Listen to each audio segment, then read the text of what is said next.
review. It's the SBR Double Play NHL Play of the Day video for Thursday, October 17th. I'm Ian Cameron, joined by Adam Boothe, as we are ready to deliver our top plays of the day for this Thursday NHL card. Looking to keep a nice overall run that we've had since we started doing these videos 3 days a week. You can find us Tuesdays, Thursdays, and Saturdays, 10:15 a.m. Eastern Time, giving you our NHL plays for this particular day. Briefly, before we get into play of the day, I got to mention this because I know Adam's a big Edmonton Oilers fan. He always has been. We have to mention the Connor McDavid night that he had for Shizzle McDizzle. He has been was absolutely on fire last night, and he's had a great start to the season. 6 Edmonton goals, and he had a hand in 5 of them. A 5-point night last night for Connor McDavid against the Philadelphia Flyers. What's he got now? I think 17 points in the first 6 games. It's absolutely unbelievable, Adam. What can you say about Connor McDavid? Once again, if the Oilers, they will go as far as he goes. That's becoming quite clear. Well, the meme around Edmonton is McJesus, right? So you can buy T-shirts with him sort of photoshopped onto a Holy Grail kind of esque T-shirt, and they should sell out because it's so true what he does for our team. And I was talking to a buddy on Twitter this morning. He goes, and Draisaitl's at 15 points or something. You know, you'd be talking about how good Draisaitl's doing, except for the fact that McDavid's done everything. And last night, I think it was, they were outshot 50. I mean, I was on the Flyers last night. They were outshot 52-22, I think I saw. Does that sound right? It's still kind of hard to believe, but it was one-sided shot-wise in favor of Philadelphia. It was a good night for Koskinen. Yep. Yeah, and it's kind of the opposite narrative that Edmonton's used to, where typically they would be kind of outplaying a team, and the other team would get 1-2 counterattacks and kind of blow the game open for themselves, and the Oilers would not be able to catch up. But last night, it was all Oilers. I mean, it was all Oilers on the score sheet, but the goalies are standing up when they need to, and so, I mean, we're going to hear this Connor McDavid thing, I think, throughout, but until they get back to the playoffs, it's still just, that's the expectation. So, yeah, exactly. There's a lot of people out there that say he can't be the best player in the NHL when he's got to prove that he can get to the playoffs and go on a deep playoff run. There's some truth to that, because I'm usually a believer in you got to be a winning big-time player in a big-time spot like the postseason to really get that kind of accolade. But still, man, the talent, you could easily debate right now, let alone the playoff stuff, that he is the best player going in the NHL right now. Well, hopefully we've got go ahead. The interview was with the coach was he was saying we just want to keep the score relatively close until our star players get those opportunities to make a difference late in the third, and that's what the story was so far on that opening road trip. Last night was completely different, but they sort of stemmed the tide of the Flyers until, there's a flip pass over the Philly defenseman, and McDavid just burns him out of nowhere, and in the space of like 5 feet kind of dangles the goalie and goes top shelf with it. And it's sort of like, well, we've been outplayed, but we get that one opportunity. Now it's 3-1 all of a sudden. Yeah, absolutely. So kudos to Connor McDavid on an incredible night. Hopefully we have an incredible day with our plays. Adam, let's turn it to you. What are you looking at? Play of the day for Thursday. So this one is it's the Boston Bruins hosting the Tampa Bay Lightning. Now, it's never easy to go against the Tampa Bay Lightning, given what they did in the regular season last year.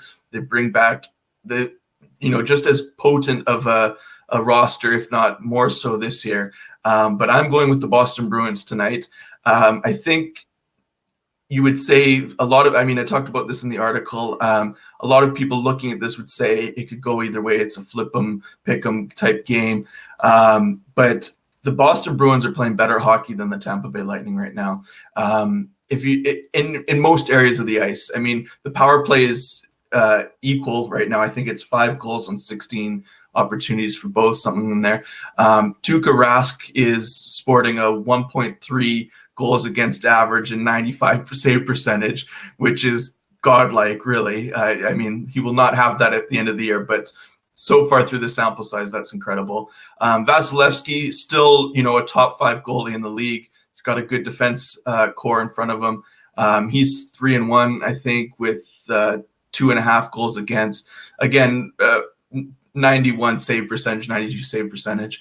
But overall, the teams are not playing to their same capabilities. And if we look at Tampa on this road trip through the Northern Canada, I would say 2 out of 3 games. I mean, they obviously, the one loss was against the Senators, who they shouldn't be losing to ever.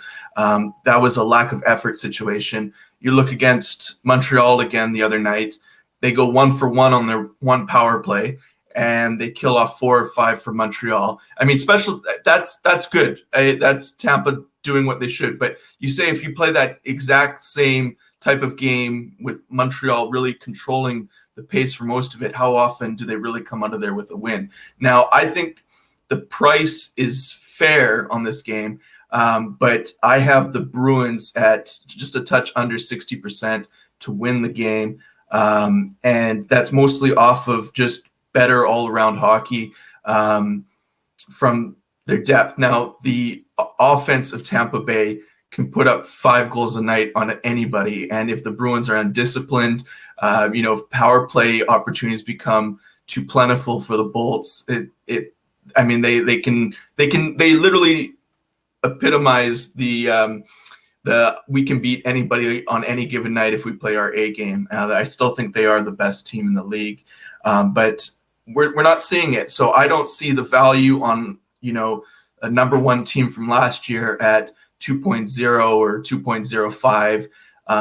Now, if that number continues to creep, if we start seeing, plus 115, plus 120, something crazy like that, yeah, you can look at the Bolts. But I think the Bruins are very comfortable playing at home against them. Last year, I think they went 1-3 against Tampa in the season series, but 1-1 at home.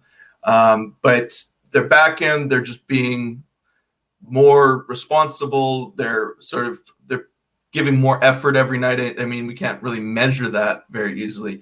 But this is not a game of 2 teams coming in with the same form. And so I do give a more significant edge to the Boston Bruins than the line suggests.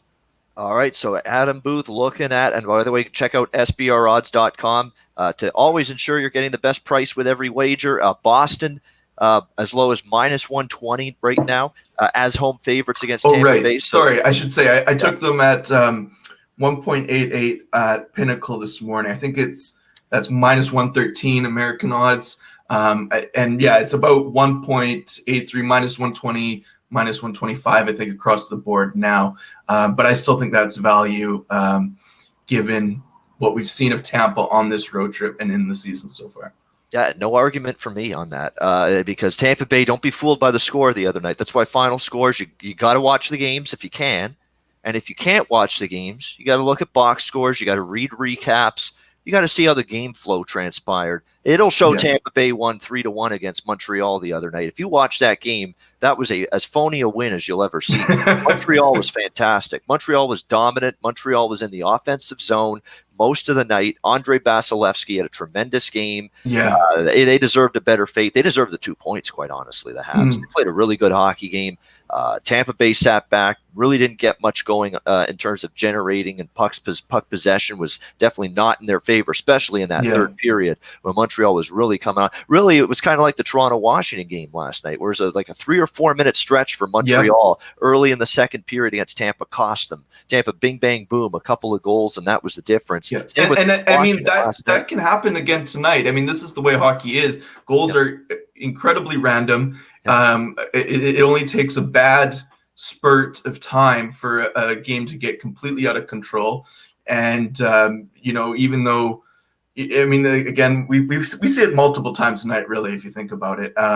And the better team in many given games does not come out ahead. And it can be frustrating part of sports betting. But you want to say, if I'm looking at the